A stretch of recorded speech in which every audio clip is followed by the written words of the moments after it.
भारत ने जापान को अब यह बता दिया है कि वह भारत को रोकने की चाहे जितनी भी कोशिश क्यों न करें, भारत बिल्कुल भी रुकने वाला नहीं है। दरअसल एक तरफ जहां जापान ने भारत की बेंगलुरु बेस्ड कुछ कंपनियों पर अमेरिका के इशारे पर कई प्रतिबंध लगाए, वहीं दूसरी तरफ भारत और रूस बहुत बड़ी डिफेंस पार्टनरशिप एग्रीमेंट करने जा रहे हैं।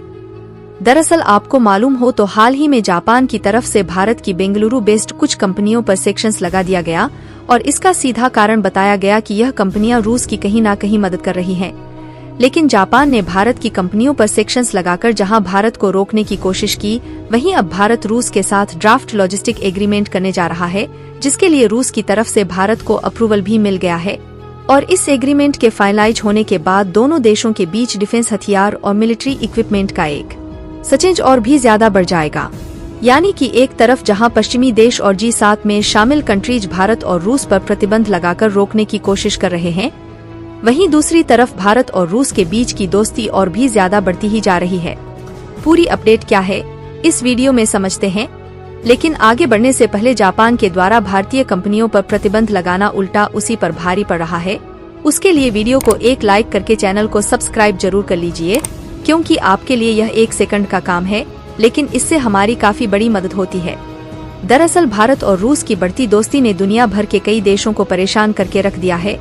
क्योंकि रूस की तरफ से भारत को सस्ते दामों में कच्चा तेल मिल रहा है और वहीं भारत के द्वारा रूस को कई सेक्टर में मदद हो रही है। और इस समय भारत में अकेले रूस से 1.8 मिलियन बैरल पर डे के हिसाब से कच्चा तेल इंडियन रिफाइनरी खरीद रही है, जिसके कारण भारत को सस्ते दामों में कच्चा तेल मिल ही रहा है। लेकिन रूस की भी बहुत बड़ी आर्थिक मदद हो रही है। लेकिन भारत को रूस के द्वारा सस्ते दामों में कच्चा तेल मिलने से कहीं न कहीं अरब देश और पश्चिमी देशों को दिक्कतें हो रही हैं, क्योंकि रूस के द्वारा सस्ते दामों में कच्चा तेल बेचने के कारण उन्हें भी लो प्राइस में ही कच्चा तेल बेचना पड़ रहा है, जिससे उन देशों का नुकसान हो रहा है जो अभी तक भारत को या फिर अन्य देशों में कच्चा तेल बेचते आए हैं। इसीलिए हाल ही में अमेरिका जैसे पश्चिमी देश और G7 में शामिल अरब देशों की तरफ से जापान पर प्रेशर बनाया गया कि वह भारत की उन कंपनियों पर सेक्शंस लगा दें जो कि रूस के साथ व्यापार कर रही है और उससे रूस की कहीं न कहीं आर्थिक मदद हो रही है। जिसके बाद हाल ही में खबर निकल कर आई कि भारत की बेंगलुरु में मौजूद टेक फर्म से रिलेटेड कुछ कंपनियों पर प्रतिबंध लगा दिया गया है और जापान ने इसका सीधा कारण बताया है कि रूस पर लगाए गए प्रतिबंधों के बावजूद भी यह कंपनियां रूस के साथ व्यापार करके उनकी आर्थिक मदद कर रही हैं, क्योंकि अमेरिका के साथ अन्य पश्चिमी देश रूस पर ऑलरेडी कई प्रतिबंध लगा चुके हैं ताकि रूस की आर्थिक मदद न हो पाए। लेकिन भारतीय कंपनियों पर प्रतिबंध लगाकर भारत को रोकने का जो प्लान जापान और अमेरिका जैसे देशों ने मिलकर तैयार किया है, वह पूरी तरह से फेल होता हुआ देखा जा रहा है, क्योंकि जापान के द्वारा भारतीय कंपनियों पर लगाए गए प्रतिबंध के बावजूद भी अब रूस और भारत दोनों देश मिलकर मिलिट्री और डिफेंस के लिए लॉजिस्टिक्स एग्रीमेंट करने जा रहे हैं। आपको बता दें कि लॉजिस्टिक्स समझौते को लेकर यह कदम भारत की तरफ से उठाया गया,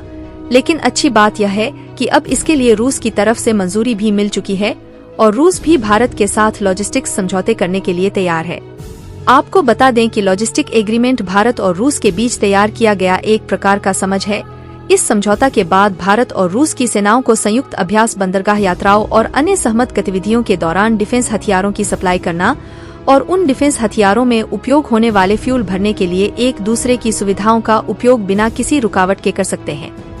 यानी कि कहने का मतलब यह है कि इस एग्रीमेंट के बाद भारत और रूस के बीच जरूरत पड़ने पर डिफेंस हथियारों की सप्लाई की जा सकती है, जिसके लिए किसी भी रोक टोक का सामना नहीं करना पड़ेगा और मिलिट्री से रिलेटेड किसी भी प्रकार का रेस्क्यू ऑपरेशन हो या फिर ट्रेनिंग हो, इन सभी में दोनों देश एक दूसरे की मदद करेंगे। इससे न सिर्फ रूस का फायदा होगा बल्कि भारत का भी जमकर फायदा होने वाला है, क्योंकि आपको मालूम हो तो रूस इस समय हथियारों को बनाने और मिलिट्री के मामले में काफी ज्यादा एडवांस है और यदि भारत और रूस के बीच इस तरीके का एग्रीमेंट रहेगा तो इससे जरूरत पड़ने पर नए नए डिफेंस हथियार भी हम रूस से ले सकते हैं। आपको बता दें कि यह एग्रीमेंट 5 साल तक ऐसे ही चलता रहेगा और यदि दोनों देशों में सहमति बनी रहती है तो अपने आप यह 5 साल बाद रिन्यूअल हो जाएगा। फिलहाल आपको बता दें कि ऐसा भी नहीं है कि भारत इस तरीके का समझौता किसी देश के साथ पहली बार कर रहा है, बल्कि इस तरीके के लॉजिस्टिक एग्रीमेंट अमेरिका, फ्रांस, दक्षिण कोरिया, सिंगापुर, ऑस्ट्रेलिया और जापान के साथ भी किए गए हैं। लेकिन बताया जा रहा है कि भारत और रूस के बीच जो समझौता होगा वह इन सभी देशों की अपेक्षा कई गुना ज्यादा फायदेमंद होने वाला है, क्योंकि ऐसा देखा गया है कि जब भारत पर कोई मुसीबत आती है तो अमेरिका जैसे देश हथियारों की सप्लाई बंद कर देते हैं, लेकिन रूस हमेशा से ही भारत के साथ खड़ा रहा है। यहाँ तक कि रूस ने भारत को ऑलरेडी T-90 टैंक्स को खुद घरेलू तौर पर मैन्युफैक्चर करने का लाइसेंस दे दिया है, और जो सबसे ताकतवर और एडवांस T-90 टैंक्स है वह भारत में खुद इंडिजन असली प्रोड्यूस किया जा रहा है।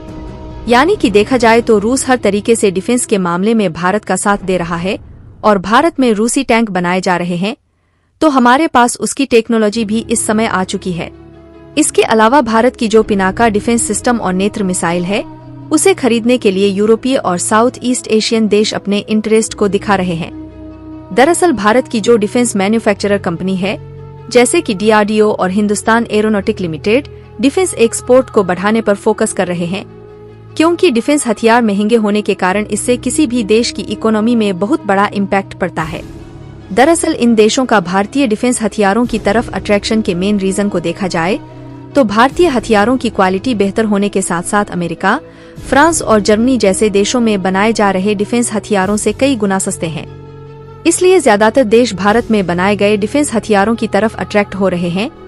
और भारतीय कंपनियों का यह प्रयास धीरे धीरे सफल होता हुआ दिखाई दे रहा है, क्योंकि पिछले 1 साल में हमने डिफेंस एक्सपोर्ट के मामले में 32% की बढ़ोतरी की है, और जो डिफेंस एक्सपोर्ट पिछले साल लगभग 15,000 करोड़ रुपए के करीब था, इस साल डिफेंस एक्सपोर्ट का आंकड़ा 000 करोड़ रुपए को पार कर चुका है। और इस समय यूरोपियन यूनियन के साथ साथ साउथ ईस्ट एशियन देश जिस तरीके से भारत के पिनाका लॉन्चर सिस्टम और नेत्र मिसाइल खरीदने में इंटरेस्ट दिखा रहे हैं, उससे इस बात की उम्मीद बढ़ चुकी है कि भारत का डिफेंस एक्सपोर्ट जल्द ही नई ऊंचाइयों को छूने वाला है। इसके अलावा एक खबर और सामने निकल कर आ रही है कि जापान भले ही भारतीय कंपनियों पर प्रतिबंध लगा रहा है, लेकिन इसके बावजूद भी भारत के साथ अपने रिलेशन को और भी ज्यादा बढ़ाना चाह रहा है, और जापान की एक बहुत बड़ी कंपनी मेहरबानी कॉरपोरेशन भारत के उत्तर प्रदेश में इंडस्ट्रियल पार्क सेटअप करने के लिए इन्वेस्टमेंट करने जा रही है।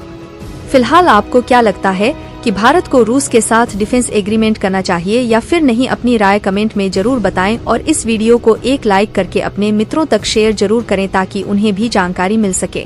इसी तरह और भी नॉलेजेबल वीडियो देखने के लिए चैनल को सब्सक्राइब करके बेल आइकन को ऑल पर जरूर सेलेक्ट करें। जय श्री राम।